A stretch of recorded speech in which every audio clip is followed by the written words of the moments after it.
Bien, chicos, entonces como les decía, viendo esta diapositiva, muy bien, observamos ahí, muy bien, y vamos a indicar algunas características de la historia como ciencia. Perfecto. Bueno, los historiadores tienen diferentes ideas, definiciones acerca de la historia. Nosotros básicamente vamos a tomar en cuenta lo que nos dice este famoso historiador llamado Marc Bloch, muy bien, francés, de una escuela famosa historiográfica de inicios del siglo XX. Entonces, Marc Bloch maneja esta definición, que lo vemos acá, muy bien. La historia es la ciencia social que estudia las actividades humanas a través del tiempo. Claro, es una ciencia social la historia porque investiga, estudia, analiza al ser humano dentro de un grupo, dentro de la sociedad. Muy bien, los eventos, los sucesos que los seres humanos realizan y que determinan muy bien muchas veces el comportamiento de ese grupo, de esa sociedad. Entonces la historia en ese aspecto, como estudia el ser humano en su conjunto también, es una ciencia social que estudia las actividades humanas a través del tiempo, claro, a lo largo del tiempo. Entonces, vuelvo a repetirles que hay muchas definiciones, pero esta, la del historiador francés Marc Bloch, es la más conocida y la más utilizada. La historia es la ciencia social que estudia las actividades humanas a través del tiempo. Muy bien, claro que sí. Acá está, ¿no? Es una ciencia social, reconstruye, analiza, interpreta. Muy bien. ¿Cuál es vendría a ser el objeto de la historia? O sea, ¿qué es lo que el historiador estudia, analiza específicamente? Los hechos históricos. Como dice acá, los hechos históricos, ¿no? Muy bien. Profe, ¿y cuáles son los hechos históricos? Generalmente son sucesos de gran repercusión en una sociedad. Entonces, básicamente el historiador, por ejemplo, que estudia las guerras, las revoluciones, los golpes de Estado, muy bien, estudia gobiernos, muy bien, desastres naturales y las consecuencias que tienen estos desastres en una determinada sociedad. Entonces, generalmente el historiador investiga, por lo tanto, sucesos importantes, extraordinarios. Y digamos que hasta hace unos 20 años esa era la característica. Pero ya hoy en día, por ejemplo, los historiadores, ¿no?, de estas épocas también estudian sucesos que quizá antes eran dejados de lado, pero ahora sí se investigan, ¿no? Algunos le llaman pequeñas historias, pero que a través de esas pequeñas historias pueden reconstruir una época. Por ejemplo, hace unos casi 20 años, un historiador en Europa reconstruyó la vida de un panadero del siglo XVI en un trabajo histórico que él tituló Los quesos y los gusanos. Ese trabajo histórico muy bueno, los quesos y los gusanos. Y ahí este historiador, les repito, reconstruye la vida de un panadero, cómo era su vida, cómo trabajaba, quiénes eran sus clientes, qué precios él vendía los productos, los panes, los quesos, qué recursos utilizaba, de dónde obtenía esos recursos, cuál era el impacto económico que él tenía. Entonces, a partir de la vida de ese panadero que vendía también quesos, reconstruye la sociedad de su pueblo y también en parte lo que había sido el norte de Italia, porque el panadero era del norte de Italia en el siglo XVI. Recrea una época. A partir de un caso específico, recrea una época. Entonces, vuelvo a repetir, los historiadores generalmente, los hechos históricos, ¿no?, eventos de gran trascendencia, pero hoy en día también pueden ser eventos que antes quizá eran un poco menospreciados. También, por ejemplo, hace unos años Hay un historiador que hizo prácticamente la historia del baño. Sí, la historia del baño, allá en una región de Europa. Profe, ¿la historia del baño? ¿A quién le puede importar la historia del baño? Pues este historiador, a través de la historia del baño, o sea, cómo los europeos de una determinada región, ellos ¿no? construían baños, cómo entendían el baño. Primero que no había baños. En las épocas antiguas, cuando uno quería hacer sus necesidades, lo hacía en cualquier lado, literalmente. Pero luego fueron tomando conciencia de que debía haber un espacio para lo que es el aseo personal. Tomaron conciencia de la higiene ahí en Europa, y no solamente la higiene, digamos, para estar limpios, ¿no? Oler rico, sino la higiene sobre todo para prevenir enfermedades. Entonces todo eso, entonces imagínate, ¿no? Hace unas décadas hubiera sido imposible, ¿no? Que alguien le acepte a un historiador la historia del baño, ¿no? Le dirían que es ridículo, pero hoy en día sí se puede, porque a partir de esos casos pequeños se puede recrear una época, se puede recrear pues una historia, ¿no? Reconstruir una historia. Entonces, así, los hechos históricos, muy bien, y vemos por acá que los hechos históricos, como dice acá, formados por el hombre, que es el protagonista, el espacio, el lugar, la sociedad y su tiempo. Entonces, el objeto de estudio son los hechos históricos. ¿Cuál es el campo de la historia? El campo de la historia es el pasado, porque básicamente ya todos los eventos forman parte del pasado. Imagínate, lo que ha ocurrido en la mañana del día hoy ya es parte del pasado también, ¿entiendes? Entonces, claro que sí. Entonces, el campo de estudio del historiador es el pasado de la humanidad.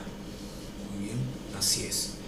Luego tenemos acá un personaje importante, claro que sí, el famoso Heródoto de Halicarnaso. Heródoto de Halicarnaso, por supuesto, importante, así es. Heródoto de Halicarnaso es un griego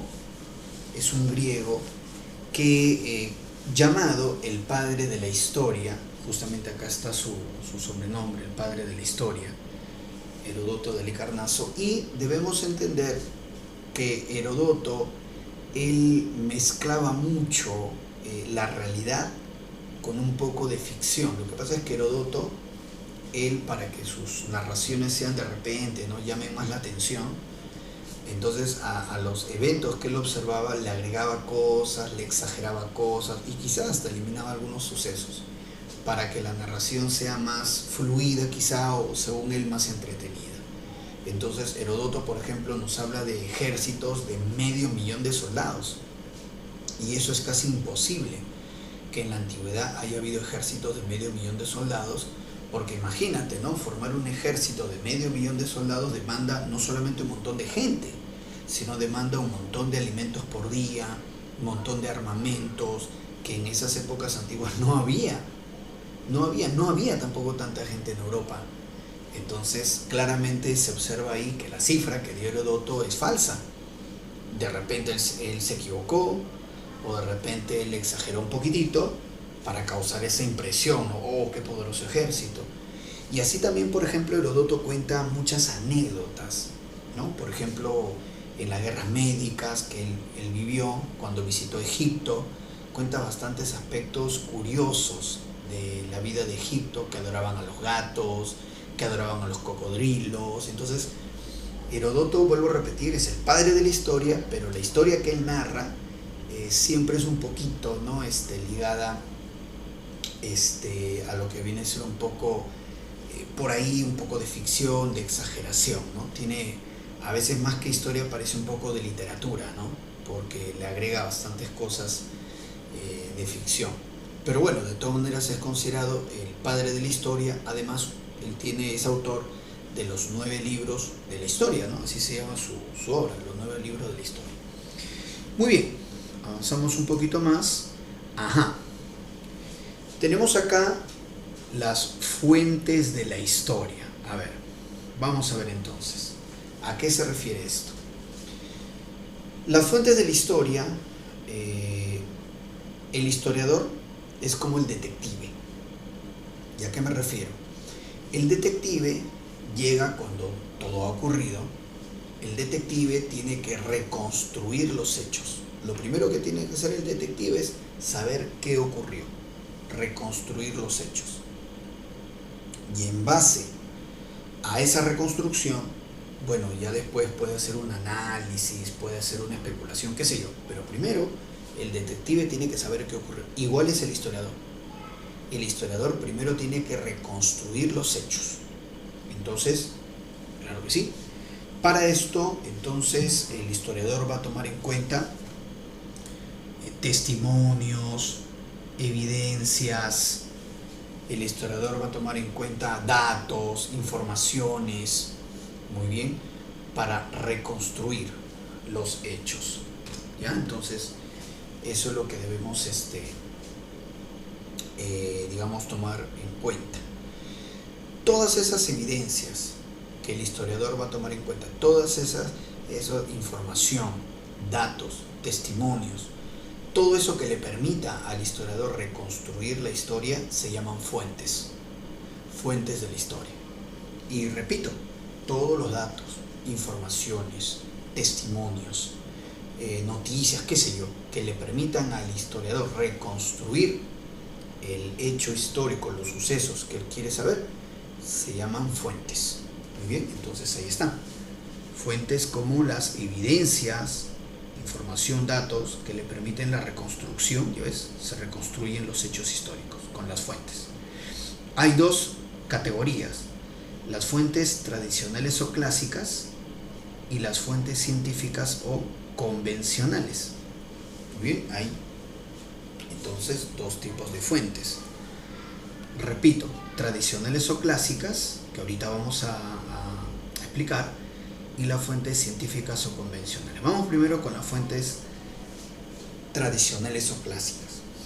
A ver, en las fuentes tradicionales o clásicas, que generalmente lo que siempre se menciona, se enseña, ¿no?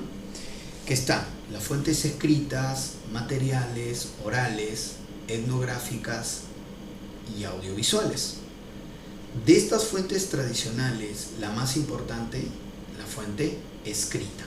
La fuente escrita es la fuente más importante para el historiador, definitivamente. La fuente más importante para el historiador, la fuente escrita. La fuente escrita. Claro que sí. Entonces, muy importante la fuente escrita, definitivamente. Ya, te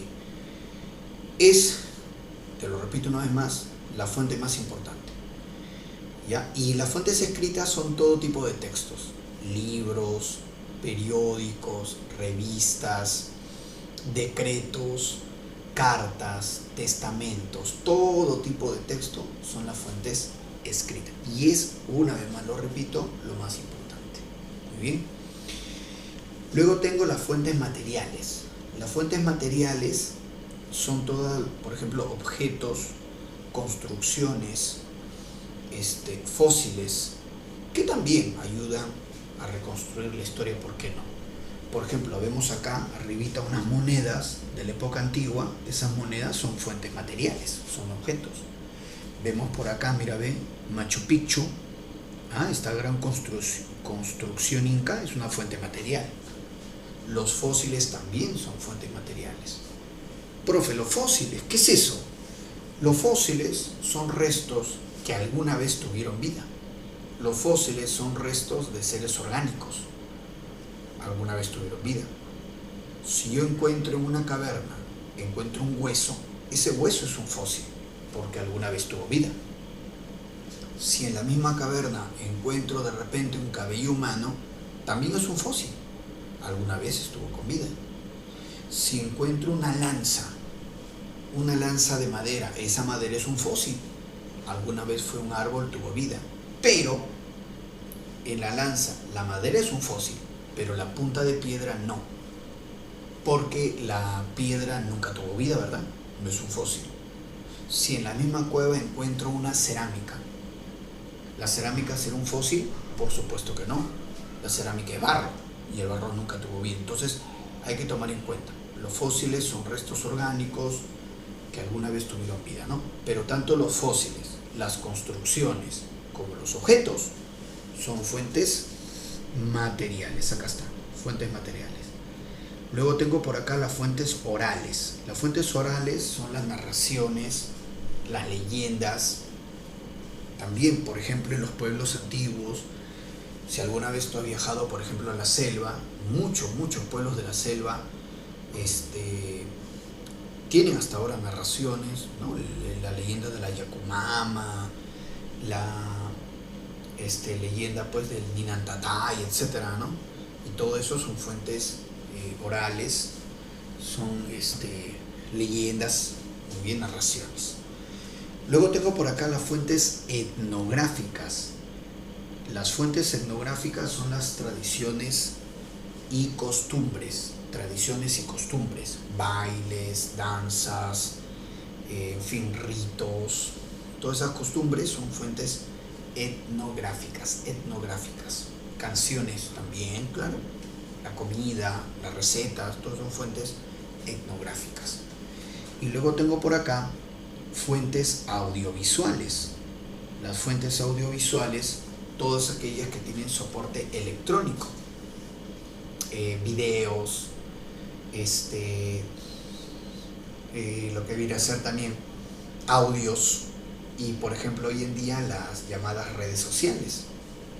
Las redes sociales entran a esa categoría de fuentes audiovisuales, ¿no? Imaginemos por decir, vamos a reconstruir la vida de un personaje ya de esta época, año 2022, vamos a reconstruir la vida de una persona de esta época. Entonces, si yo quiero conocer realmente las expectativas, cómo pensaba una persona de esta época, voy a tener que, por ejemplo, echarle una mirada a sus redes sociales, ¿sí? A su correo electrónico, a su Facebook, a su Instagram, Twitter o TikTok, ¿no? Ya está. Entonces, claro que sí. Entonces, y todas esas que tienen soporte electrónico son fuentes audiovisuales. Muy bien, entonces ahí están las fuentes tradicionales. Pongamos un ejemplo para poder entenderlo cabalmente. Por decirte, me dicen a mí, profe, vamos a hacer la historia de Lima, de la capital, ¿ya? Genial, vamos a hacer la historia de Lima. A ver, entonces, me dicen, vamos a utilizar las fuentes clásicas o tradicionales, ya. Entonces, a ver. Buenas tardes. Entonces, por ejemplo, me dicen, vamos a hacer la historia de Lima, ya. Fuentes escritas para la historia de Lima. Periódicos, decretos que dieron los diferentes alcaldes, revistas,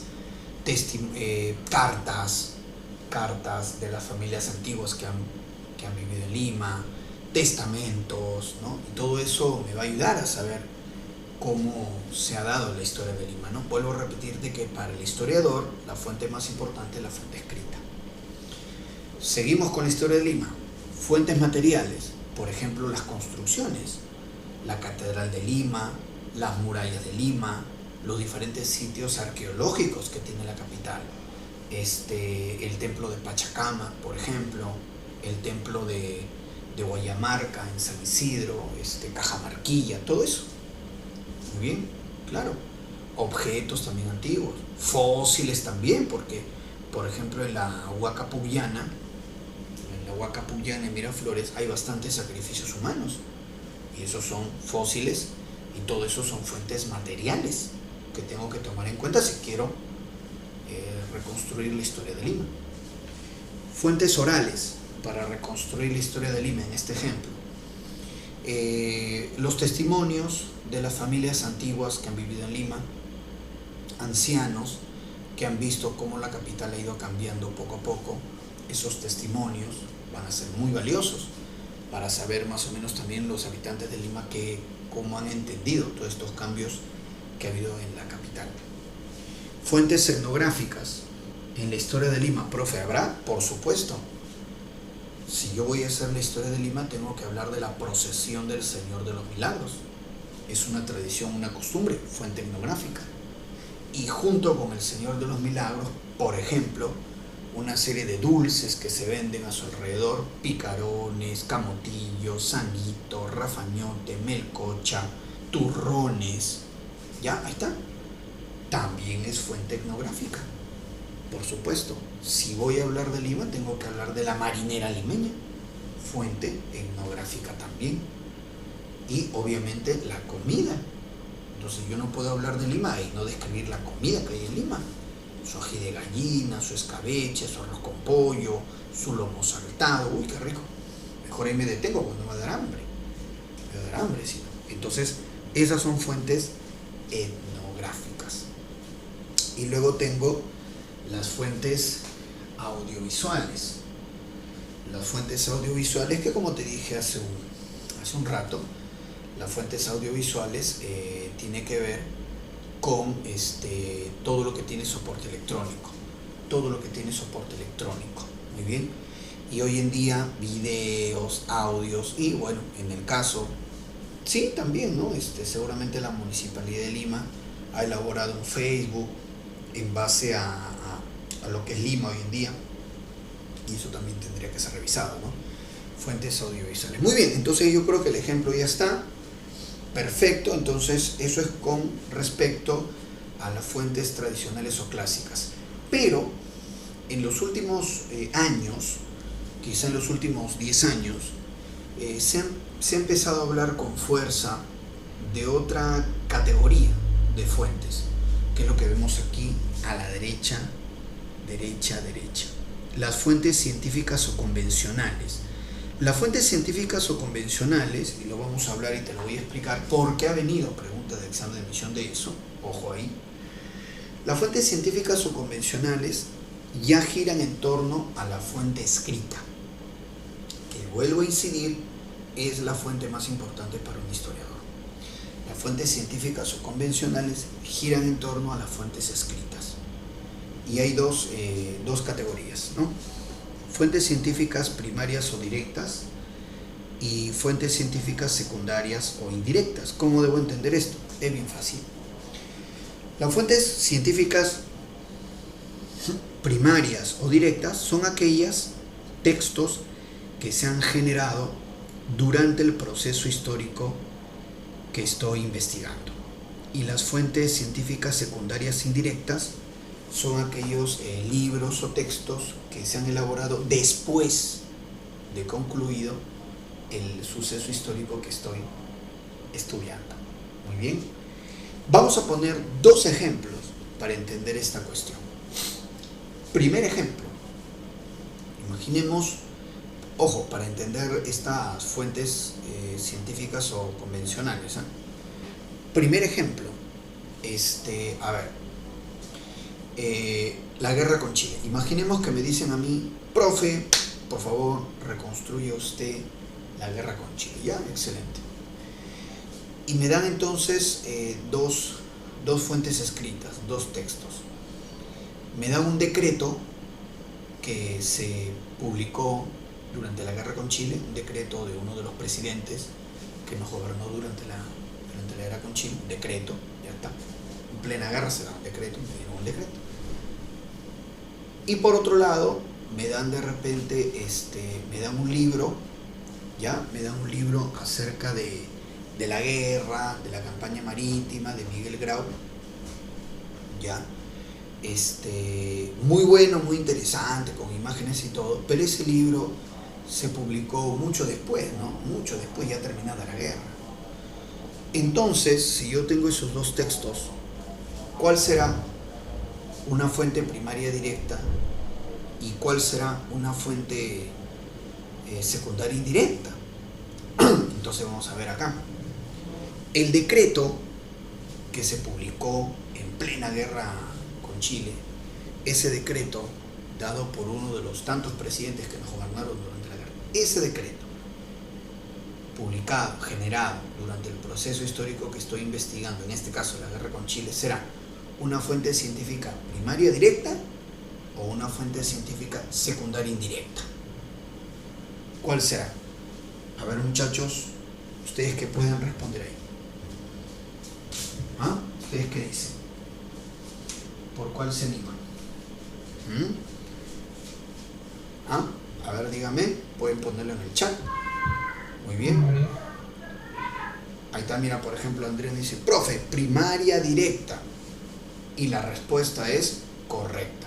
Por supuesto, ese decreto se ha generado durante el proceso histórico que estoy investigando, que es la guerra con Chile. Por supuesto, es una fuente primaria o directa. Y por lo tanto, el libro acerca de la guerra con Chile, muy bonito, muy documentado, con imágenes preciosas, nítido, qué bacán, pero como ese libro se publicó después, terminado ya la guerra con Chile, es decir, no forma parte del proceso histórico, se generó después, no forma parte del suceso histórico, estoy investigando, entonces ese libro será una fuente científica secundaria o indirecta. ¿Ya? Entonces, ojo con esto, porque les repito que ha venido preguntado en los exámenes de admisión. Pero vamos a poner otro ejemplo para que quede bien clara esta idea. Vamos a poner el caso, un segundo ejemplo. Imagínate, me dicen ahora, profe, por favor, reconstruya usted, me dicen, el gobierno de Alberto Fujimori. Bacán. Recordemos que Fujimori gobernó de 1990 al año 2000. Ok, listo. Escuchen. Y me dan dos textos. Me dan un diario chicha, ¿no? Los diarios chicha son esos diarios populares, ¿no?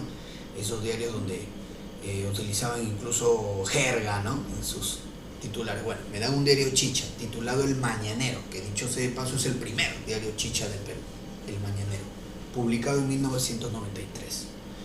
Y también me da un libro, una biografía de Montesinos, titulado El Espía Imperfecto. Muy buena biografía, excelente, entretenida, todo. Pero este librito, El Espía Imperfecto, acerca de Montesinos, se publicó el año 2004, cuando ya había terminado, ya no forma parte, ¿no?, del gobierno Fujimori, se publicó después. Claro, es que es muy bueno, tiene una información valiosa, pero se publicó después. Entonces la pregunta es, vamos a aplicar esto de las fuentes científicas o convencionales. Por ejemplo, esa biografía de Montesinos, ese libro titulado El Espía Imperfecto, publicado el año 2004, cuando ya ha terminado ya el gobierno de Fujimori, que es lo que estoy investigando, pero ese libro El Espía Imperfecto, ¿será una fuente científica primaria directa o secundaria indirecta? Dígame. Primaria, me dicen por ahí. Primaria directa, ¿será cierto eso? Y la respuesta es no. Ese libro, esa biografía de Montesinos, como se ha publicado después de terminado el proceso histórico que estoy investigando, que es el gobierno de Fujimori, entonces esa biografía de Montesinos es una fuente secundaria indirecta, porque ya no forma parte del proceso histórico que estoy investigando, se publicó después, de fuente secundaria indirecta. Y el diario Chicha, ¿sí? Por ahí creo alguien quiere participar. O sea, ¿qué me quiere decir? Que la primaria directa es en la actualidad, es lo que se está haciendo, y la secundaria indirecta es lo pasado. No, sino todo depende qué es lo que cuál es el suceso histórico que nos plantee, ¿no? Por ejemplo, en este caso, me dicen a mí, investigue usted el gobierno de Fujimori. Entonces, todos los textos que se generaron durante el gobierno de Fujimori, que en parte, ¿no?, forman ese suceso histórico, todos esos son fuentes primarias o directas. Y los textos que se acercan del gobierno de Fujimori, pero que se publican después, terminado ese gobierno, son fuentes secundarias o indirectas. Así es. Muy bien, el diario Chicha, el mañanero ese, del año 93, publicado durante el gobierno de Fujimori y que incluso forma parte de ese proceso histórico, es una fuente primaria directa. Así es. Y lo repito una vez más, porque les vuelvo a indicar que esto ha sido y seguirá siendo objeto de preguntas de examen de admisión. La fuente científica primaria directa son aquellas que se generan durante el proceso histórico, que estoy investigando. Y las fuentes científicas secundarias e indirectas son aquellos textos que se generan después de culminado el proceso histórico que estoy analizando. Muy bien, sigamos entonces. Una vez que ya hemos reconstruido los hechos, una vez que ya a través de las fuentes, sean tradicionales o sean convencionales, ya sabemos qué ocurrió, ahora viene el análisis, el estudio. Y ahí el historiador, para poder entender esos procesos históricos, recibe el apoyo de las llamadas ciencias y disciplinas auxiliares, que lo vemos acá abajo, ¿verdad? Ciencias y disciplinas auxiliares. ¿Ok? Profe, ¿hay una diferencia entre ciencias y disciplinas? Por supuesto. Las ciencias son conocimientos complejos. Las ciencias son conocimientos elaborados. Mientras que las disciplinas son conocimientos pero más simples. Las disciplinas son conocimientos pero mucho más simples, menos complejos si lo comparamos con las ciencias. Muy bien. A ver, primero las ciencias auxiliares. Por ejemplo, la arqueología, economía, geografía, demografía, antropología, sociología. Ahorita vamos a ver un listado donde se explica cada uno de ellos. Y dentro de las disciplinas tengo la paleografía, epigrafía, cronología, diplomacia, iconografía y numismática. Y hay muchas más, hay muchas más. Pero vamos a ver, vamos avanzando. Entonces, muy bien. La Miss Kimberly me escribe, me dice, profe, muchas gracias por el ingreso. No se preocupe, Miss Kimberly. Avanzamos. A ver, mira, me han puesto tipo de fuente para reconocer, ¿no? Y bueno, acá me están poniendo fuentes clásicas, tradicionales. Por ejemplo, esta cartita, esta misiva, yo creo que ya no se utiliza, ¿no? Ya hoy en día ya esto ya es historia, como se dice. Yo creo que ahora son puro correo electrónico, WhatsApp, Facebook, estas cosas, ¿no? Pero bueno, mira, ahí está. Esta cartita, muchachos, ¿qué tipo de fuente será? Esa cartita, ¿qué tipo de fuente será? A ver, chicos, ¿qué me pueden decir? Dime. ¿Fuente escrita? Por supuesto. Claro, es una fuente escrita. Ojo que me están poniendo acá fuentes clásicas o tradicionales. Muy bien, fuente escrita. La más importante de todas. Ajá, ahora me ponen una conexión a internet. Entonces, una pregunta. Dime. Dice, ¿en qué momento aparece la historia con la aparición de la escritura? Claro. La historia como ciencia es a partir de la escritura. Por eso es que para los historiadores la fuente más importante para reconstruir los hechos es la fuente escrita. Claro que sí, definitivamente. Y ahí vamos a seguir indicando eso cuando lo relacionemos un poco al Perú, ¿ya? Pero bueno, vamos primero acá por orden. Me han puesto la imagen de internet, ¿no? O sea, una conexión a internet. Yo debo entender ahí, por ejemplo, correo electrónico, redes sociales, muy bien, no sé, el Google, ¿no? En fin, ¿no? YouTube. ¿Qué tipo de fuente será esa? ¿Te acuerdas? Claro que sí, muy bien. Fuente audiovisual. Todo eso es fuente audiovisual. También agreguemos videos, audios, que también están, ¿no? Dentro de una plataforma de internet. Todo eso son fuentes audiovisuales. Dime. Grabaciones también, sí. Todo lo que tenga soporte electrónico. Continuemos. Uy, caramba, ¿qué es esto? No puede ser. Un ceviche. Este ceviche, ¿qué tipo de fuente será? Etnográfica. Es una fuente etnográfica. ¿Por qué? Porque no solamente es, porque uno podría decir, no, profe, es una fuente material, es un objeto, pero hay un detalle. Este ceviche, digamos, sus ingredientes están puestos no desordenadamente. Acá viene una intencionalidad para que poder hacer este plato y sacar el sabor del ceviche. Esa intencionalidad responde a una receta. Esa receta, no solamente para este plato de comida, sino para todos los demás, forma parte de una tradición. y las tradiciones y costumbres son fuentes etnográficas. Entonces, fuentes etnográficas, la danza, la música, la gastronomía, todo eso son fuentes, los ritos, fuentes etnográficas. Qué rico cevichón. A ver, ¿qué más?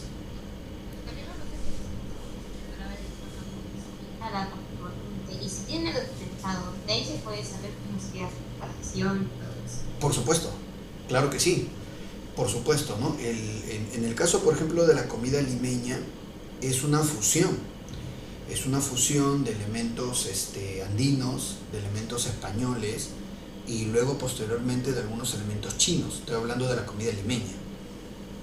Cuando uno ve un lomo saltado, el lomo saltado tiene bastante de chino. Se prepara en un sartén grande, en un wok prácticamente. Y cuando uno, por ejemplo, ve el ceviche tiene el pescado, costa peruana, costa del Ande, y tiene limón, que es de Europa, ¿no? Entonces es un plato recontra mestizo y que ha ido, claro, evolucionando con el tiempo, ¿no? Es más, hay varias formas de preparar ceviche. Por ejemplo, en la costa norte se prepara el ceviche con zarandaja, que son como frijolitos. En la costa sur se prepara el ceviche y le ponen apio. En otros lugares le ponen papa. En otros lugares no, hay diferente, ¿no? Modalidad. Pero todas son fuentes etnográficas. Luego tenemos acá, mira, esta construcción es una tumba. Esta es una tumba.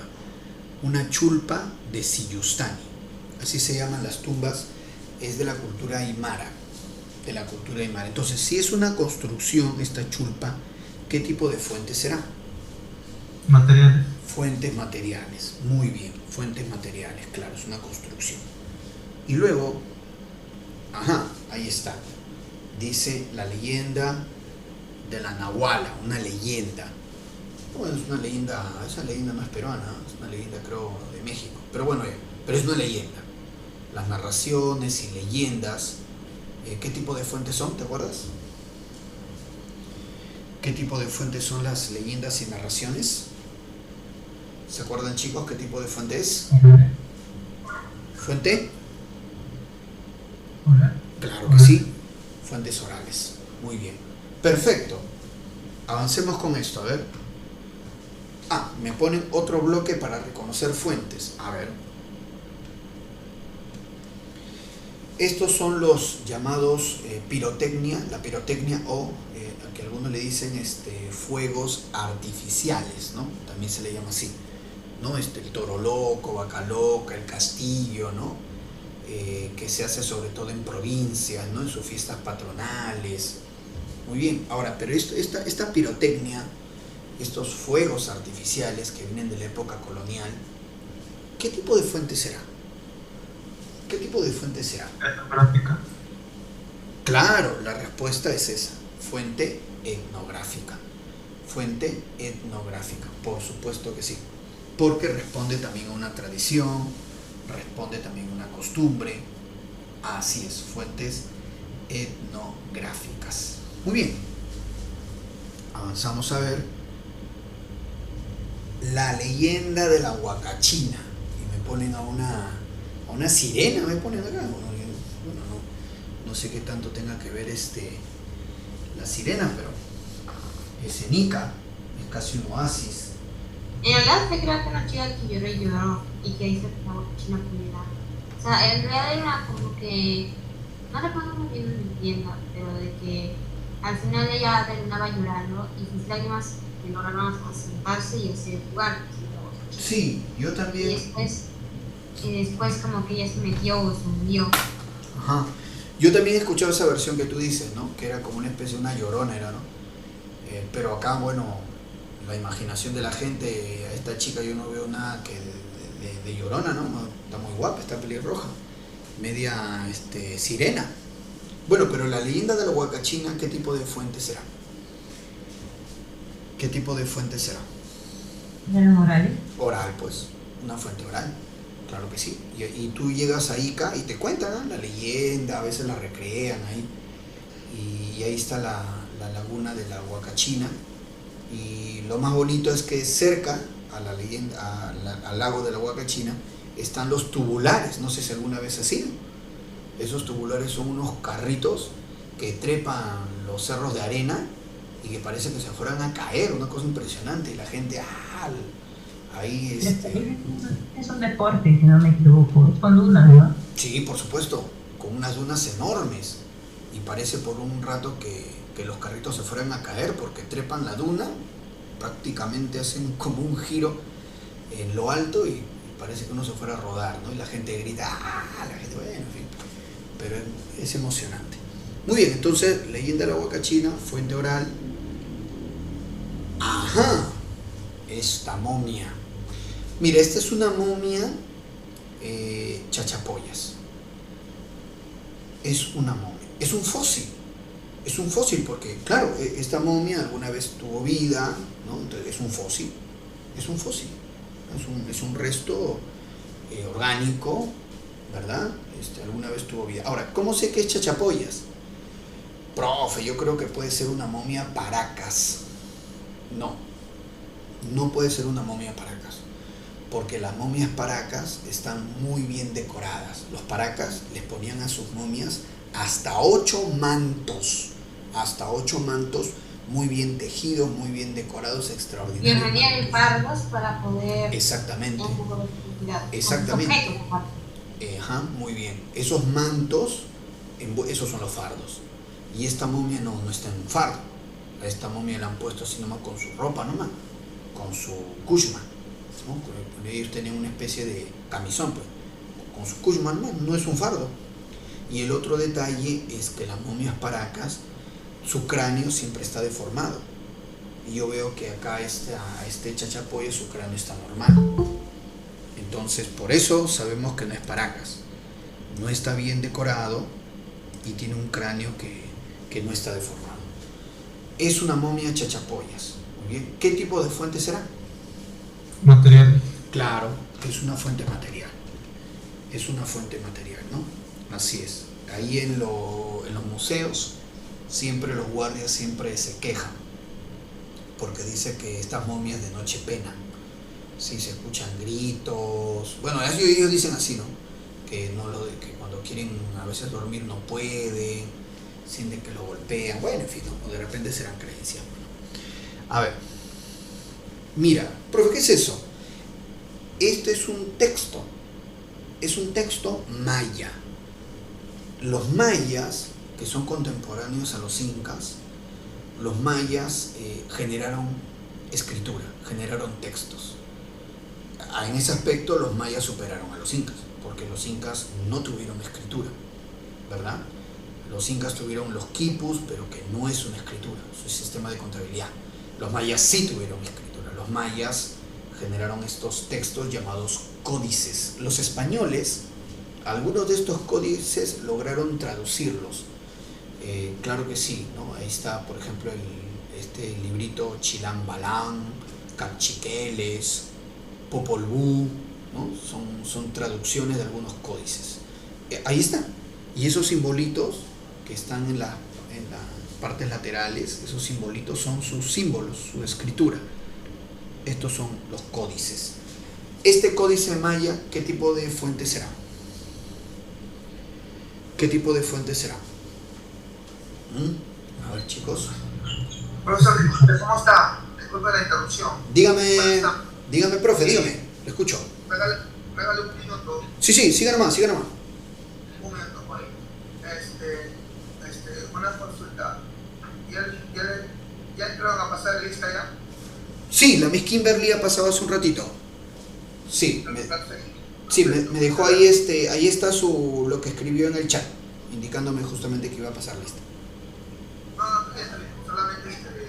Solamente conceptual. Ya. Gracias, profesor. Ya, profe, gracias. Listo, profe. Siga por su clase. Chévere. Bien. Chicos, ¿qué tipo de fuentes serán los códices mayas? ¿Qué tipo de fuente escrita, verdad? Fuente escrita. Entonces, mira, en la América antigua, antes de los españoles, sí llegó a haber escritura en América. Los mayas. Muy bien. En ese aspecto, ese es quizás su mayor aporte de los mayas. Y luego vamos ¿Qué es esto? Pues una señorita bailando, ¿no? Algunas señoritas, algunos jóvenes se deschavan, pero tremendo, ¿no? Se vuelven bailarines, coreógrafos, ¿no? Por 30 segundos en el TikTok. Bueno, y el TikTok, como otras redes sociales, ¿qué tipo de fuente será, muchachos? ¿Qué tipo? Audiovisual. Fuente audiovisual. Fuente audiovisual, claro que sí. Imagínate, de acá a 20, 30 años, cuando se quiere hacer una historia de los jóvenes de esta época. Imagínate, vamos a estudiar, ¿no? Imagínate, de acá a 30, 40 años, ¿no? Alguien diga, vamos a estudiar la historia de los adolescentes, de los jóvenes, ¿no? De inicios del siglo XX. Uy, van a tener que hacer, pues, recurrir full redes sociales, ¿sí o no? En la actualidad, mucha gente sorprende por la época del 70, los 90. Ya. No me equivoco, usted no sé de qué tiempo, pero en sus tiempos de las personas de partir de 50, su música, por ejemplo, era el tema electro, si no me equivoco. Claro, son generaciones distintas, pues, ¿no? Son generaciones distintas. Así en su momento también la gente de los 80, de los 90, era vista un poco de repente con cierta desconfianza por las generaciones anteriores, ¿no? Por lo de los 60, 70. Entonces eso es normal, ¿no? Es normal eso, ¿no? Los jóvenes siempre presentan novedades y a veces, bueno, las generaciones anteriores, a veces se suman, a veces no, bueno, pero ya, como se dice, ya no es su época, ¿no? Pero bueno, en fin. Bien, entonces, avancemos. Ya, mira, acá están las ciencias y disciplinas auxiliares. Muy bien, así es. Las ciencias y disciplinas.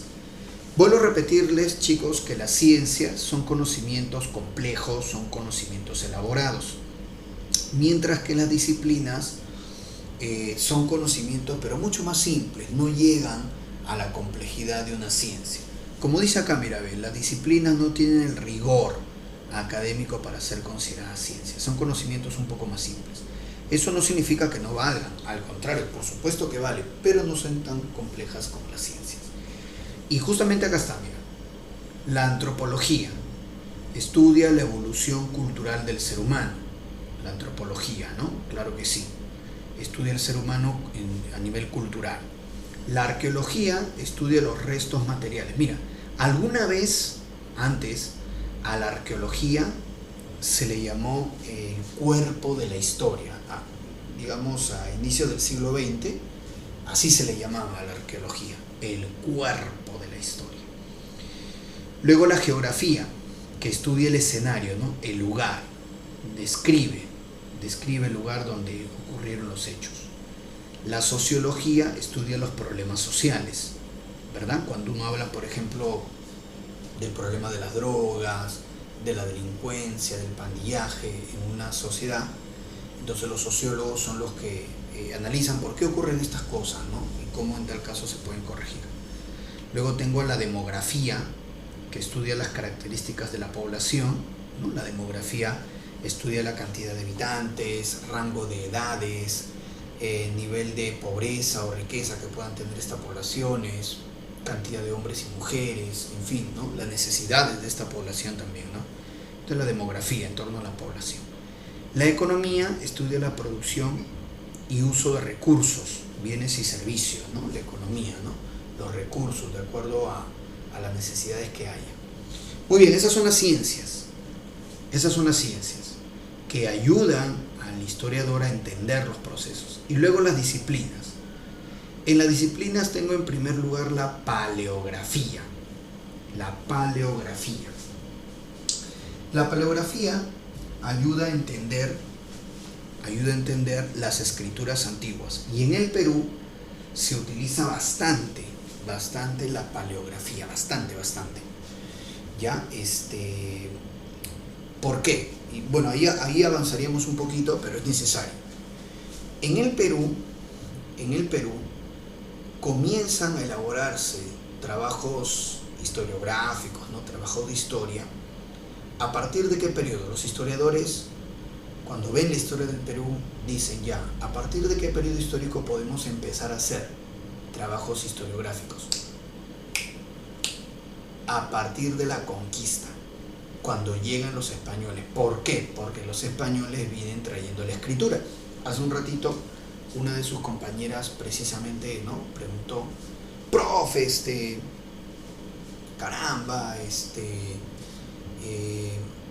la escritura es muy importante. Claro, y por ejemplo en el caso de nuestro país, recién se puede empezar, ¿no?, a elaborar trabajos históricos a partir de la conquista en adelante, porque los españoles trajeron la escritura.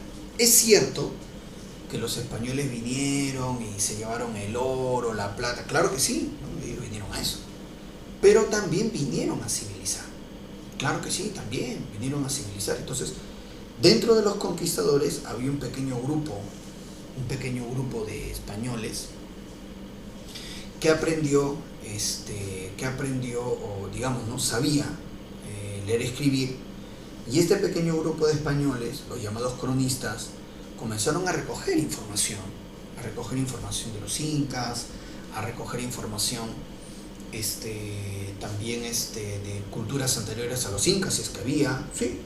Entonces estos españoles, cronistas, recogen información y elaboraron libros, que son las famosas crónicas. Muy bien. Pedro Cieza de León, Garcilaso de la Vega, o el famoso cronista indígena, ¿no?, Felipe Guamán Poma de Ayala. Muy bien. Entonces, claro que sí. Entonces, llega la escritura a partir de la conquista, entonces ya se pueden hacer trabajos historiográficos. Pero hay un detalle. Imaginemos, ponte un historiador, tiene suerte, y encuentra el testamento de Diego de Almagro. Encontré el testamento de Diego de Almagro, qué interesante, ya. Pero hay un problemita. Diego de Almagro escribía en un español de hace casi 500 años, un castellano muy distinto al que nosotros utilizamos, con palabras distintas o con palabras que tenían otro significado. A esa gente del siglo XVI le gustaban mucho las siglas, bastante utilizaban siglas. ¿Qué significan esas siglas? Entonces, ahí está la paleografía, que dice acá, mira, ve, estudia las escrituras antiguas para poder interpretarlas. ¿Te das cuenta? La paleografía, así es, ahí está. Entonces, en el Perú, los historiadores, cuando ellos quieren entender y hacer un trabajo con documentos del siglo XVI, XVII, de la época colonial, el historiador tiene que estudiar paleografía para poder entender. Muy bien, esa escritura, ese castellano de hace casi 500 años. Entonces la paleografía se utiliza mucho en nuestro país, bastante. Luego tengo por acá la iconografía. La iconografía es el estudio y descripción de las imágenes. La iconografía también se utiliza un montón en el Perú. La iconografía, bastante. El estudio y descripción de las imágenes. ¿Por qué? Todas las culturas antiguas del Perú, todas las culturas antiguas, que son varias, ¿verdad?, todas generaron imágenes. Muy bien, así es. Por ejemplo, los moche hicieron murales. Los moche, los nazca, tiahuanaco, huari, hicieron cerámicas. Y las cerámicas también tienen imágenes. Los paracas, hace un rato hablamos de los paracas y sus mantos. Una de sus compañeras decía: profe, tienen varios mantos. Ya. Los mantos tienen dibujos. ¿Qué significan esos dibujos? La iconografía nos va a ayudar a entender imágenes. Profe, las líneas de Nazca, ahí está, más imágenes. Entonces la iconografía ayuda, repito, a entender, a describir las imágenes. Así es. Y por eso es muy estudiada y se utiliza mucho la iconografía en el Perú. Bastante. La paleografía y la iconografía se utiliza bastante en nuestro país. Y luego tengo por acá la cronología. Dice, organiza los sucesos en el tiempo. Claro, la cronología nos habla de etapas, fases, periodos, muy bien, para ordenar los sucesos en el tiempo y poder así mejor entenderlos. Claro que sí. Entonces esa es cronología. Viene de Cronos. Cronos, que es el dios del tiempo, ¿no? De la antigua Grecia. El dios del tiempo, Cronos. Te dije hace un rato que la arqueología era llamada antes el cuerpo de la historia, la arqueología. Pues la geografía y la cronología, que veo acá, antes también eran llamadas los ojos de la historia. Mira qué curioso, ¿no? La arqueología, el cuerpo, y la geografía y la cronología, los ojos de la historia. Bueno, antes se le llamaba así, ¿no? Le daban esos términos. Luego tengo por acá otra disciplina, la paleontología. La paleontología estudia los restos fósiles para conocer sus características. Sí, definitivamente, hace un rato te dije, los fósiles son todos los restos de seres vivos, ¿no? Restos orgánicos que alguna vez tuvieron vida, y claro, te lo mencioné. Y la paleontología estudia precisamente los fósiles. Muy bien, incluso vamos a ver después una serie de criterios que tienen los paleontólogos y que le va a ser de mucha ayuda a los historiadores. Luego tengo por acá la epigrafía, que es la escritura en monumentos antiguos. Claro que sí, la epigrafía, escritura en monumentos antiguos. Y acá hay más, ¿no? Acá abajito, el folclore, que describe las costumbres, la numismática, que estudia las monedas antiguas, filatelia, estudia billetes antiguos, heráldica, estudia escudos y blasones, sigilografía, estudia los sellos, diplomacia, estudia los tratados, etnografía, la vexilología, que estudia las banderas. Muy bien, entonces, bien, avanzamos entonces. En esta esquemita vemos, ¿no? Ahí está la geografía, que describe el lugar donde ocurrieron los hechos. La arqueología, muy bien, estudia los restos materiales. Cronología, ordena los sucesos en el tiempo. Antropología, estudia al humano a nivel cultural. Numismática, estudia las monedas. Iconografía, describe las imágenes. Sigilografía, los sellos. Muy bien. Onomástica, estudia también el origen de los cumpleaños, por ejemplo. Vexilología, estudia las banderas. Toponimia, estudia el nombre de los lugares. Heráldica, los escudos. Genealogía, el origen de las familias. Epigrafía, la escritura en monumentos, ¿no? Muy bien, entonces, ahí está. Importancia de la historia como ciencia. A ver, ¿qué podemos decir acá? Lo siguiente, mira. ¿Cuál es el objetivo de la historia, no? Profe, ya.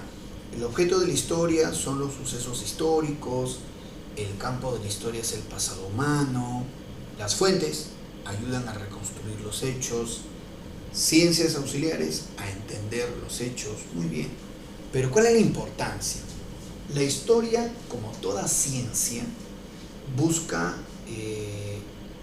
generar, conocer, busca conocimientos. Todas las ciencias buscan conocimientos. Y utilizar esos conocimientos para tomar mejores decisiones hoy en día y tener un futuro mejor. Ese es el objetivo de todas las ciencias. Por ejemplo, el biólogo en el laboratorio, ¿verdad?, investiga los virus, las bacterias, los gérmenes. ¿Pero para qué? Para conocer a esos virus, esas bacterias, y poder elaborar vacunas y salvar vidas. Este es el objetivo, ¿no? El arquitecto estudia mejores formas de construir los edificios. ¿Para qué? Para hacer edificios más resistentes, con un mejor uso del espacio. Hacer edificios, por ejemplo, antisísmicos, que no se caigan, que la gente no muera, que sobrevivan. Entonces, todas las ciencias buscan generar conocimientos y tener, pues, un futuro mejor. La historia también. Y acá voy a citar dos casos. de la importancia de la historia del objetivo, de la historia de conciencia. Imaginemos un muchacho, ahora que está de moda, un muchacho sale a la calle, muy bien, y se come su ceviche de azor, ¿no? Ustedes deben saber que comer el ceviche de carretilla es un peligro, porque los pescados deben estar siempre en congeladora. El pescado es un animalito que rápidamente se malogra, ¿ya? Entonces por eso cuando uno va a los supermercados el pescado siempre está encima de hielo, ¿no? Siempre está ahí. Pero en el ceviche de carretilla pues el pescado está ahí soleándose todo el día, ¿no? Ya te imaginarás. Entonces va el muchacho, pide su ceviche de azul, ¿no? Con yapa, con repechaje, come y obviamente se pone mal. Ese ceviche le da una infección estomacal, lo manda al baño y se pone tan mal el muchacho que se va a la posta médica. En la posta médica, el médico lo observa, hace un diagnóstico y lo primero que va a hacer el médico es decirle a la enfermera: señorita, tráigame la historia médica de este muchacho. La historia médica. ¿Qué es este documento que está acá? Esta es la historia médica, mira, ahí salen los datos, las enfermedades, los medicamentos, la edad que tiene el paciente, sale todo. Entonces, el médico, al ver la historia médica de ese joven, el médico dice: uy, mira, te iba a recetar esta inyección, pero tú eres alérgico, ¿no? Acá consta, tú has padecido alergia, entonces en vez de hacerte un bien, te iba a hacer un mal, te va a cambiar la receta. Entonces la historia médica, como toda historia, sirve para tomar mejores decisiones y tener un futuro mejor. Igual pasa con el otro ejemplo, el del currículum vitae. Ahí está el currículum vitae, mira. El currículum vitae es la historia de uno mismo. Cada uno de nosotros va a elaborar en algún momento su currículum vitae. Y es la historia de uno, es la historia de uno. ¿Qué edad tienes? ¿Dónde naciste? ¿Qué estudiaste? ¿No? ¿En qué colegio? ¿En qué universidad? ¿Dónde has trabajado? Muy bien, ¿qué experiencia laboral tienes? Todo eso. Acá tenemos el currículum vitae de esta señorita guapa. Y ahí está su edad, dónde ha nacido, qué ha estudiado, qué experiencia laboral ha tenido. Y eso es muy importante. Cuando tú vas, por ejemplo, a pedir trabajo, y a todos nos va a pasar, y nos ha pasado y nos seguirá pasando, cuando uno va a pedir un trabajo, ¿no? Por decirte, ¿no? Ya, yo he estudiado, por darte un ejemplo, ¿no? Computación. Ya vas a una fábrica, ¿sabes qué? Acá está mi currículum. Yo estudio computación. Y entonces, ¿no? Por darte un ejemplo. Y entonces el dueño de la fábrica dice: ajá, muchacho, tú has estudiado computación, qué bien. A ver tu currículum vitae. Y en el currículum vitae lo lee y el empleador dice: ah, ya, mira, acá dice que tú has estudiado diseño gráfico, entonces te voy a enviar al área de publicidad. Yo te iba a enviar al área de contabilidad para que ayudes ahí, pero no. Veo acá, tú has estudiado y ya tienes experiencia en diseño gráfico, así que te me vas al área de publicidad. Entonces, otra vez, la historia, en este caso el currículum vitae, ayuda a tomar una mejor decisión y tener un futuro mejor. Muy bien, entonces ya está la importancia de la historia. Vemos acá algunas formas de saber la antigüedad de un resto. Mira qué curioso. Así es. Claro, métodos para saber la antigüedad de un resto. Por ejemplo, acá tenemos la dendrocronología, que los arqueólogos observan los anillos en los troncos de los árboles. Ellos indican que cada anillo significa un año de vida del árbol. Muy bien, entonces por la cantidad de anillos no solamente pueden saber cuántos años tiene aproximadamente el árbol, sino también pueden saber qué condiciones climáticas ha habido, qué variaciones climatológicas ha existido. Entonces la dendrocronología.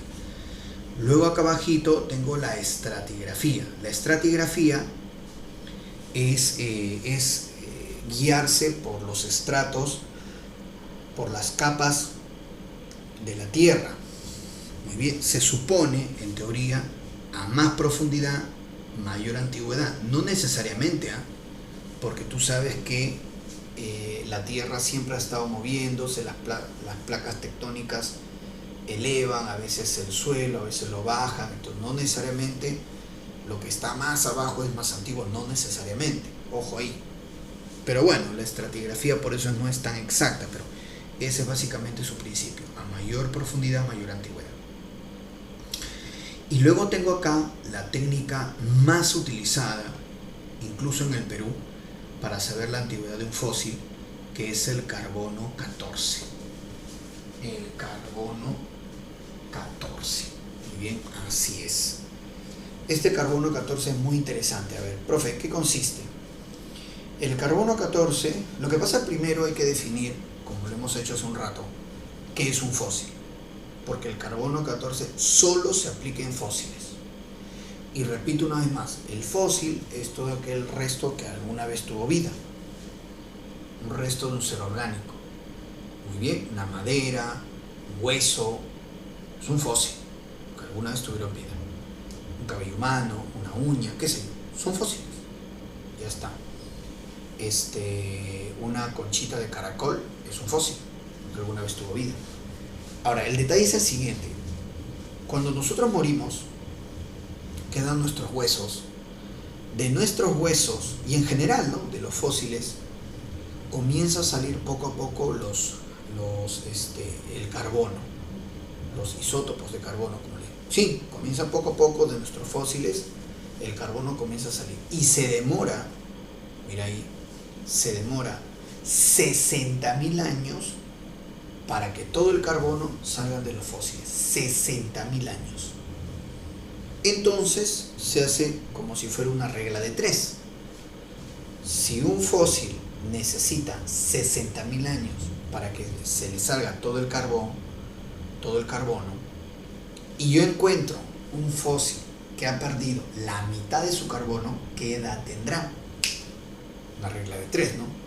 100%, 60.000 años. 50%, 30.000 años aproximadamente. Tampoco es tan preciso, pero me da un rango de antigüedad, a nada.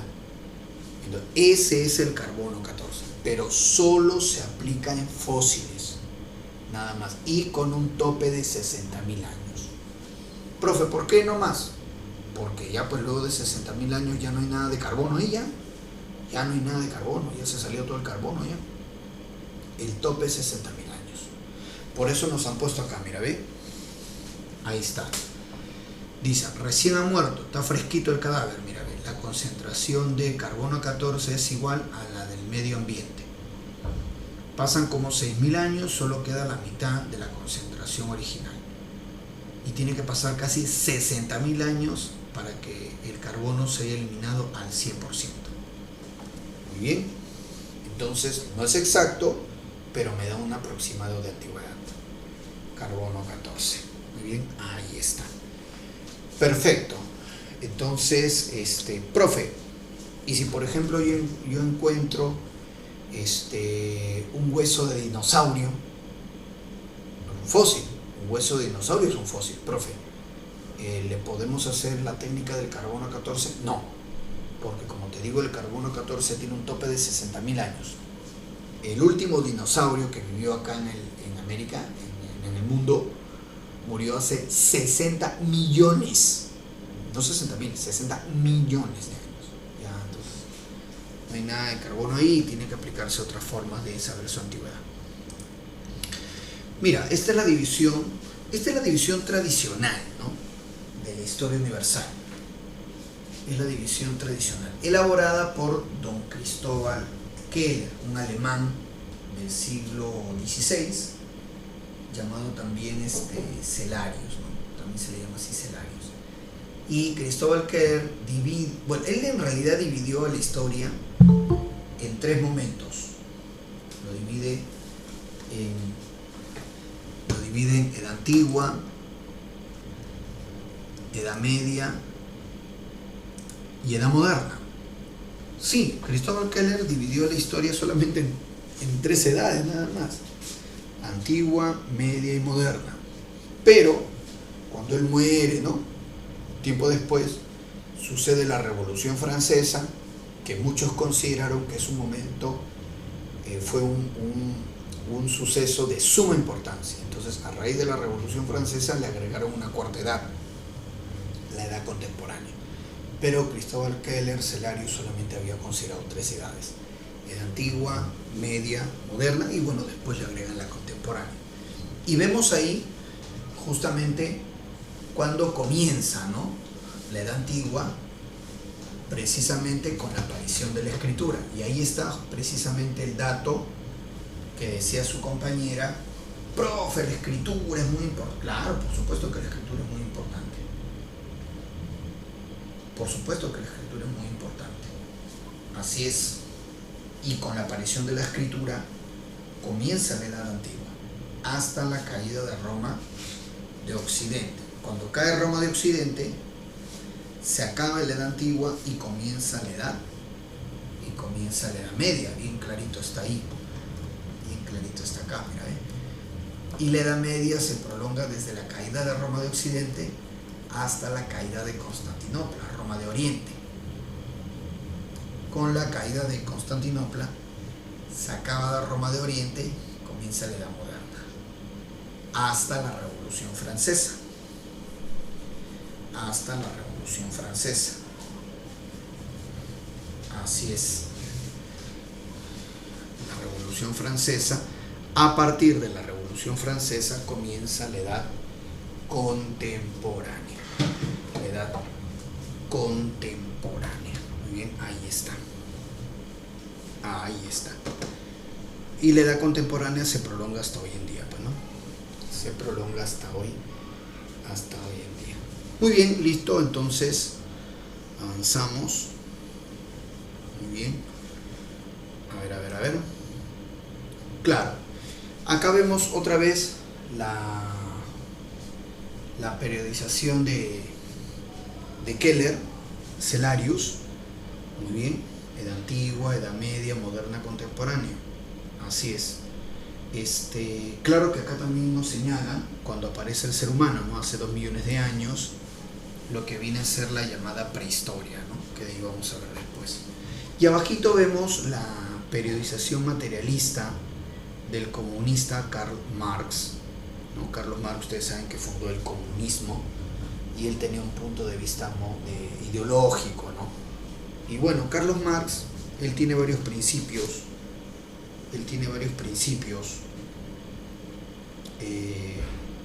que después, ¿no?, se verán cuando se vea su teoría. Pero lo que hace Carlos Marx es prácticamente cambiarle el nombre, ¿no? A la prehistoria le llama comunidad primitiva, a la edad antigua le llama esclavismo, la edad media le llama feudalismo, la edad moderna capitalismo, ¿no? Y dentro del capitalismo también 3 momentos, ¿no? El capitalismo original, luego el capitalismo industrial y el capitalismo imperial, ¿no? Capitalismo mercantil, industrial e imperial.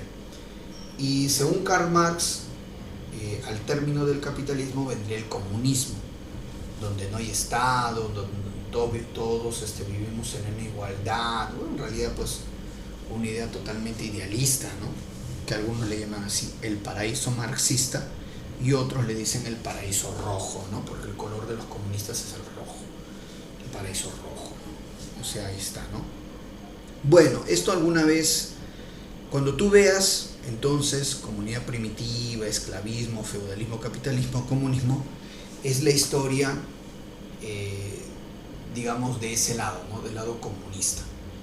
Perfecto. Felizmente en los exámenes de admisión no toman en cuenta prácticamente la división materialista, siempre toman en cuenta la división tradicional. Felizmente, ¿no?, porque en realidad la división materialista es ideológica y encima de un pensamiento que ya ha sido superado, ¿no?, y que ha fracasado siempre, por lo menos hasta ahora. Vemos acá la historiografía. Vemos por aquí, al inicio yo les había comentado, aquí está en la antigua Grecia, aparecen los primeros historiadores, Heródoto, padre de la historia. Es más, anterior a Heródoto están los llamados logógrafos. Los logógrafos ya son, digamos, personajes que tenían una propuesta de narración histórica muy interesante. Entonces, como antecedentes a Heródoto están los logógrafos. Pero bueno, ahí está Heródoto, padre de la historia, su texto, 9 libros de historia, ¿no?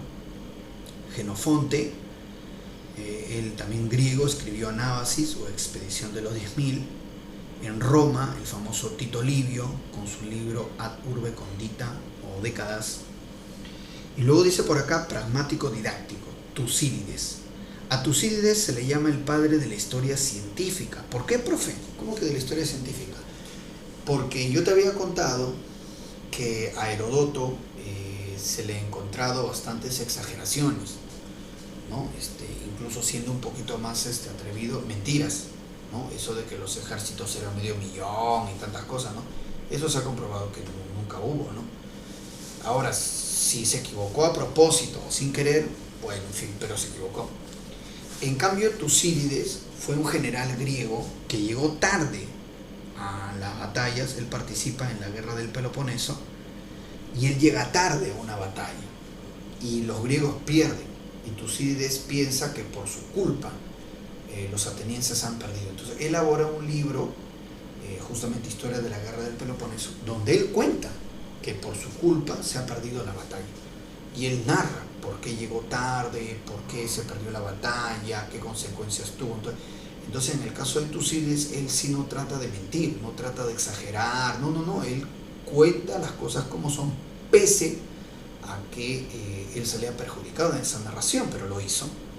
Por eso padre de la historia científica, Tucídides. Muy bien. Y ya después, en el siglo XIX, cuando las ciencias ya comienzan a consolidarse, tenemos por ejemplo acá ya historiadores, ¿no? Prácticamente de la época del siglo XIX, como Leopoldo von Ranke. Él practicaba una historia romántica. Leopoldo von Ranke siempre nos hablaba de los grandes personajes de la historia, de Carlomagno, de Alejandro Magno, de Federico el Grande. Siempre ensalzaba, ¿no?, a los héroes nacionales, Leopoldo von Ranke. Luego tengo al francés Charles Seinovos, Arnold Toynbee con sus ensayos históricos, y luego en Francia, en el siglo XX, la Escuela de los Anales, así se llama, donde tenemos a Marc Bloch, que justamente nosotros hemos tomado en cuenta su definición de historia, ¿no? La historia, ciencia social, que estudia las actividades humanas. Lucien Febvre, Fernand Braudel, todos ellos forman de la Escuela Francesa de Historia, muy importante. Ajá, tenemos preguntas, chicos. Tenemos preguntas, ¿sí? A ver, vamos entonces, vamos a leer y poner las claves, ¿sí? Quiero por favor que pongan las claves. Por favor, vamos a poner las claves, ¿sí? A ver. Chicos, recuerden también que tienen una tarea. En la plataforma hay una tarea de 5 preguntitas, ¿ya? Yo les pediría que terminando la clase de, bueno, vamos a tener historia, luego cívica, ¿no?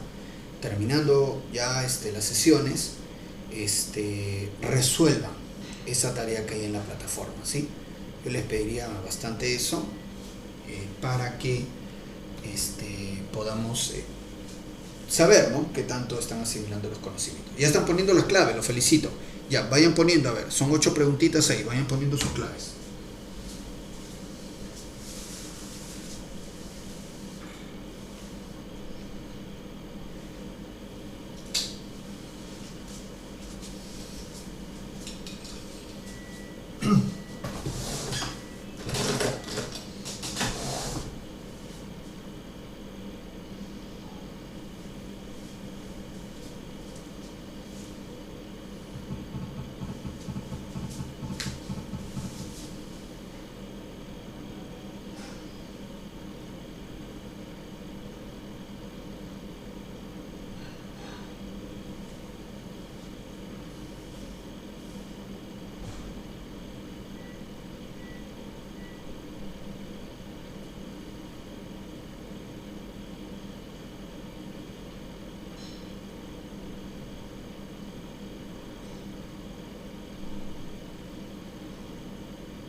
Ya chicos, a ver entonces, vamos a poner las claves.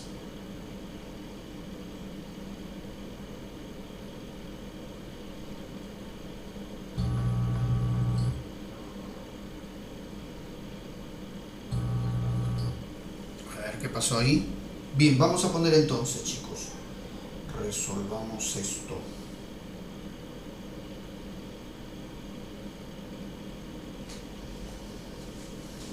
A ver, muchachos, dice así.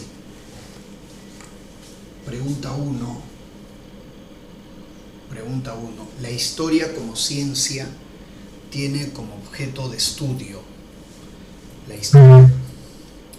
Claro, el objeto de estudio, claro, beso, ¿verdad? El hecho histórico, ¿ya? Las claves siempre lo voy a poner acá. Las claves siempre lo voy a poner acá en el chat. 1, beso. Vamos con la pregunta 2. Dice, las fuentes de la historia, según el criterio convencional o científico, se dividen en, según el criterio, claro, ¿no? Entonces ahí es de primarias y secundarias, ¿no? Primarias directas, cuando se generan en el proceso histórico que estoy investigando, o secundarias indirectas, cuando se generan después de terminado el suceso histórico. 2 dedos. Ajá, Andrés me ha puesto ya todas sus claves ya. Pero vamos poco a poco ya. 2 dedos. Sigamos. A ver, luego tengo acá la 3. Heródoto de Halicarnaso, siglo V a.C., es considerado por la historiografía tradicional como... Heródoto de Halicarnaso es el padre de la historia, ¿no? El padre de la historia, claro que sí.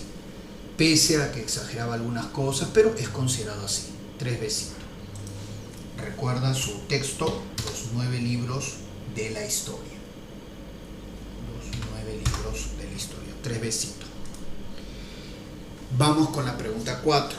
Dice, en la antigüedad, Heródoto de Halicarnaso escribió la obra, justamente, los 9 libros de la historia. 4, agüita. Heródoto vivió en el siglo V, año 490 y tantos, vivió las guerras médicas, la guerra del Peloponeso. Muy bien, 4 agüita. Ahí está.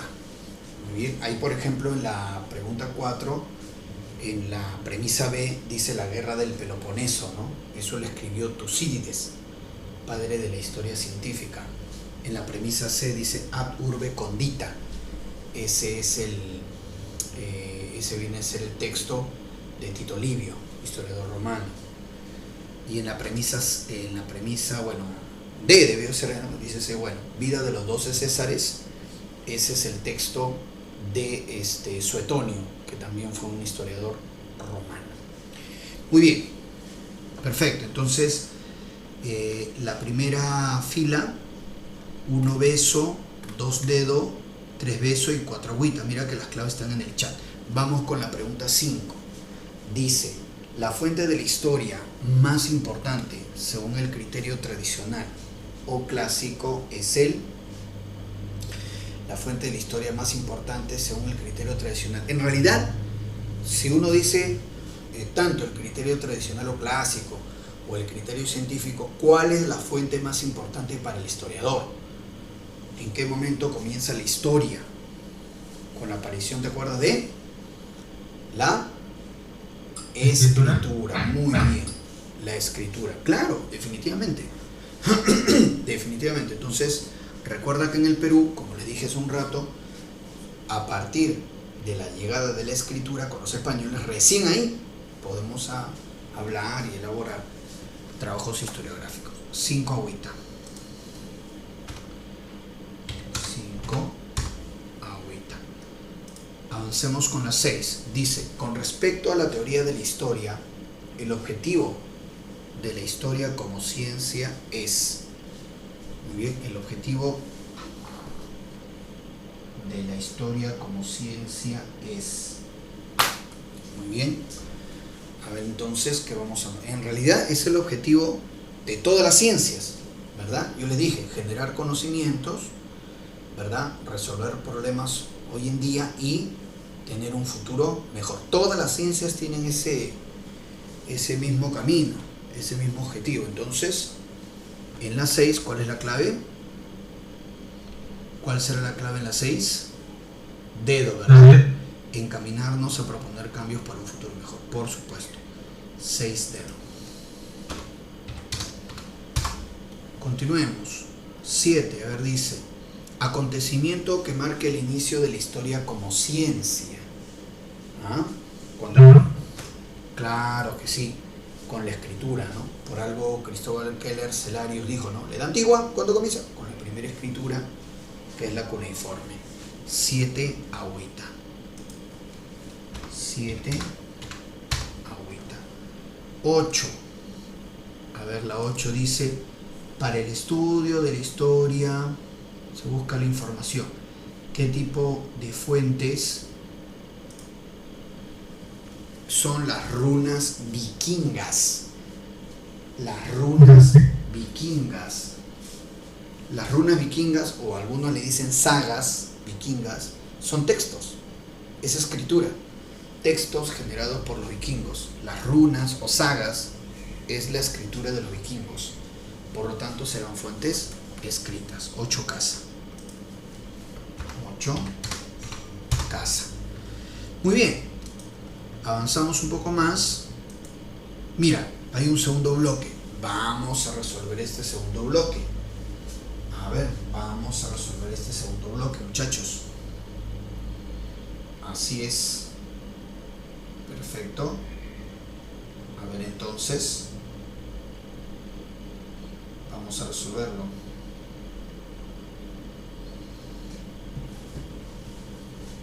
Ya está. A ver, vamos con la pregunta 9. Dice: disciplina auxiliar de la historia que estudia las monedas antiguas. Recuerda que las disciplinas son conocimientos más simples si los comparamos con las ciencias, que son más complejas. ¿Cuál será la clave de la 9? A ver, Aarón me pone una clave, André pone otra. A ver, disciplina auxiliar que estudia las monedas. Es la numismática. La numismática. Bien. Así es. La numismática. 9 dedo. 9 dedito. Ahí está. Siguiente. La 10. Los tratados antiguos para la historia son una fuente de tipo. Los tratados antiguos para la historia son una fuente de tipo. A ver. Claro, fuente escrita, ¿cierto? Los tratados, por supuesto. Claro que sí. Fuente escrita. 10 besito. 10 besito. Muy bien. Vamos con la 11. Dice: el objeto de estudio de la historia, según el científico social francés Marc Bloch, es el objeto de estudio de la historia. Muy bien. ¿Cuál es? ¿Te acuerdas? Muy bien. A ver, vamos a ver acá. Recuerda, no confundamos el objeto de estudio con la definición, porque recuerda que Marc Bloch, que fundó la escuela francesa de historiografía, ¿no?, llamado los Anales, Marc Bloch decía: la historia es la ciencia social que estudia las actividades humanas a través del tiempo. Esa es la definición. Esa es la definición. La historia es una ciencia social, por supuesto que lo es, ya listo. Pero ¿cuál es el objeto de estudio? ¿Qué es lo que investiga la historia? Un hecho, un suceso, ¿verdad? Que lo reconstruye con las fuentes y lo analiza con las ciencias auxiliares. Por lo tanto, aquí la clave es casa, los hechos políticos, económicos, humanos. 11, casa. 11, casa. Muy bien. Vamos con la 12. Dice: según la tradición, ¿qué personaje es denominado padre de la historia? El padre de la historia. ¿Quién era? Heródoto, ¿no? Y su texto, los 9 libros de la historia. 12, casa. 12, casa. Siguiente. Vamos con la 13, dice, la ciencia auxiliar denominada cuerpo de la historia. Sí, te dije que antes se le llamaba cuerpo de la historia. No, sí, una ciencia auxiliar, cuerpo de la historia, ¿no? Se le llamaba ¿a cuál era, te acuerdas? ¿A cuál era que se llamaba el cuerpo de la historia? A la arqueología. 13, besito. 13 besos. Muy bien, ahí está. Vamos con la 14. Dice, disciplina que ayuda a la historia a señalar el tiempo en que ocurrieron los hechos históricos, ¿no? O sea, ordenar los eventos en el tiempo, ordenar los sucesos en el tiempo, en etapas, fases, periodos. Muy bien. ¿Cuál es ahí? ¿Cuál es ahí? La B, la cronología, claro que sí. 14 besito. Recuerda, viene de Cronos, el dios del tiempo. Cronos. Claro que sí, la cronología. Siguiente, 15, dice, ciencia y disciplina que son denominadas ojos de la historia. El cuerpo de la historia, la arqueología. Y los ojos, la geografía y la cronología. La geografía y la cronología. Dedo. Cronología para el tiempo, geografía para describir el lugar. 15 dedo. 15 dedito. Siguiente, 16. Según la periodización eurocentrista, ¿qué acontecimiento marca el inicio de la historia como ciencia? Bueno, se repite, ¿no? Creo, ¿no? Igual, ¿cuándo comienza la historia como ciencia? ¿Te acuerdas? ¿Cuándo comienza la historia como ciencia? ¿Qué tiene que aparecer? Para que empecemos. La escritura. 16 casita. 16 casita. 16 casita. Muy bien, entonces ya hemos hecho 2 bloques. Ajá. Simplemente, ya para ir liquidando el tema, tenemos acá estudios sobre la historia del Perú. Simplemente para apuntar que en el caso del Perú, como les dije hace un rato, comienza a hablarse de trabajos historiográficos desde la conquista, cuando llegan los españoles, porque los conquistadores trajeron la escritura, y que si bien los españoles vinieron por el oro, por la plata y los tesoros, un pequeño grupo de españoles aprendió a leer y escribir y recogió información de los incas. Son los llamados cronistas, ¿no? Acá están los cronistas del Incario, siglo XVI y XVII. Pedro Ciese León. Pedro Ciese León quizás es el cronista más importante de todos. No el más famoso, pero sí el más importante. Pedro Ciese León es tan importante que se le llama el príncipe de los cronistas. El príncipe de los cronistas. Porque Pedro Ciese León llegó con Francisco Pizarro. Ciese León incluso conoció a los incas, a Atahualpa por ejemplo. Entonces la descripción que hace Pedro Ciese León es de primera mano, como se dice. Perfecto. Príncipe de los cronistas. Luego también está por acá Juan de Betanzos, importante. A ellos se les llama pretoledanos. Y acá abajito, por ejemplo, tengo a Pedro Sarmiento de Gamboa, Juan Polo de Ondegardo, toledanos. Profe, ¿por qué pretoledanos? Toledanos. ¿Por qué? Porque en el caso de los cronistas del Perú, juega un papel importante el virrey Francisco de Toledo.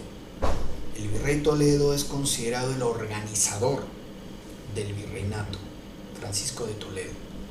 Y este virrey Toledo es importante, el virrey Toledo, porque el virrey Toledo trató de justificar la invasión española, la conquista española, y por eso el virrey Toledo a los cronistas de su época les dijo claramente, el virrey Toledo a los cronistas de su época, como Apolo de Ondegardo, Pedro de Sarmiento, que hablen mal de los incas. ¿sí? Que hablen mal de los incas, que den a entender que los incas eran lo peor, malos, abusivos, tiranos, degenerados, los incas, que eran lo peor, y que por lo tanto, si los incas eran lo peor, lo mejor que pudo haber pasado es la llegada de los españoles para liberar a los pueblos andinos de un gobernante tan tirano y tan degenerado. Entonces claramente los cronistas toledanos como Polo de Ondegardo, Pedro Sarmiento, claramente ellos buscan justificar la conquista incaica. Esos son los cronistas toledanos. Pero Pedro Siesa y Betanzos, como llegaron antes, son pretoledanos. Y acá vemos a los cronistas post-toledanos. Muy bien, José de Acosta, Cabello de Balboa, y luego cronistas mestizos como Garcilaso de la Vega, muy bien, Tito Cusi Yupanqui, que era indígena, y Felipe Guamán Poma de Ayala. Este Felipe Guamán Poma de Ayala es importante porque Felipe Guamán Poma, él generó una serie tiene un libro, texto, titulado La Nueva Crónica y el Buen Gobierno. Y la característica de Guamán Poma es que él dibujaba. Él siempre dibujaba y sus dibujos son muy reconocibles. Muy bien, tiene un trazo muy simple, casi infantil. Guamán Poma, su libro La Nueva Crónica y el Buen Gobierno. Bueno, luego en el caso del Perú tenemos viajeros. Charles Lacondamine, que era francés, von Humboldt, que era alemán, Antonio Raimondi, que era italiano. Ellos recogieron bastante información acerca del Perú. Luego ya después tenemos arqueólogos, Federico Maxule, pionero de la arqueología peruana, Julio César Tello, padre de la arqueología peruana, y actualmente hay arqueólogos famosos como Lumbreras, Federico Kaufmann, que ya falleció, la señora Ruth Chadi, que ha investigado la ciudad más antigua de América, Caral, María Rostorowski, ya fallecida, ella era una etnohistoriadora. Los etnohistoriadores se les llama así, etnohistoriadores, porque ellos investigan las crónicas. Y obviamente un etnohistoriador ha tenido que aprender paleografía para poder entender a los cronistas en su castellano del siglo XVI. Y luego los historiadores, por aquí está Sebastián Lorente. Sebastián Lorente era un español que lo trajeron para el Colegio Guadalupe, y Sebastián Lorente elaboró por primera vez el curso de Historia del Perú, porque Sebastián Lorente, este español, era tan buen profesor que el director del Colegio Guadalupe le pidió a Sebastián Lorente que dicte el curso de Historia del Perú. Lorente vino originalmente para dictar el curso de higiene. El curso de higiene, imagínate, siglo XIX, a la gente había que enseñarle la importancia de la limpieza. Y era tan buen profesor, Sebastián Lorente, que, como te digo, el director del Colegio Guadalupe le pidió que elabore y dicte por primera vez el curso de Historia del Perú. Luego está Mariano Pasoldán, y luego un gran historiador que es Jorge Basadre. Así es. Y bueno, esta es la teoría. Recuerden que el PPT está ya en la plataforma, ¿no? Para que ustedes lo puedan repasar, lo puedan estudiar. Y vamos a terminar Historia del Perú con esta última tanda de preguntas, ¿sí? Vamos a ver entonces esta última tanda de preguntas. Vamos con la 17. Dice: las fuentes documentales más antiguas para estudiar a los incas son. ¿Cómo se llamó los textos que elaboraron los cronistas, ¿no? Los conquistadores? ¿Cuál será la clave en la 17? A ver, muchachos, rápidamente para acabar ya. Y la respuesta la respuesta es C, las crónicas. Claro que sí. Recuerden, los españoles vienen, ¿no? Recogen información de los incas, no todos, un pequeño grupo, y son los cronistas, y sus libros son las crónicas. 17, casa. 17, casa. Seguimos, vamos con la 18. Los científicos sociales que dedican sus investigaciones a la lectura e interpretación de las llamadas crónicas de los siglos XVI y XVII, se les denomina, justamente yo les decía, ¿no? Los historiadores que estudian paleografía para poder entender y interpretar las crónicas, a esos historiadores se les llama también etnohistoriadores. 18 dedos.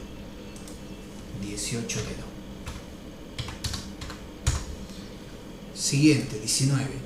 Punto de inicio de las crónicas en el Perú. Punto de inicio de las crónicas en el Perú. ¿Cuándo se inicia la elaboración de las crónicas en el Perú?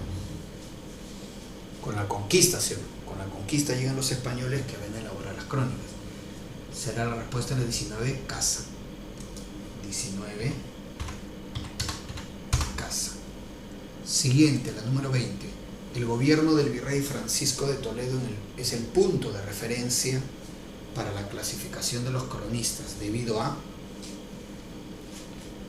¿Por qué el virrey de Toledo es importante en este aspecto de los cronistas? ¿Te acuerdas? Porque el virrey de Toledo ordenó que los cronistas de su época hablen mal de los incas. ¿Y por qué? ¿Qué buscaba? Haciendo quedar mal con los incas.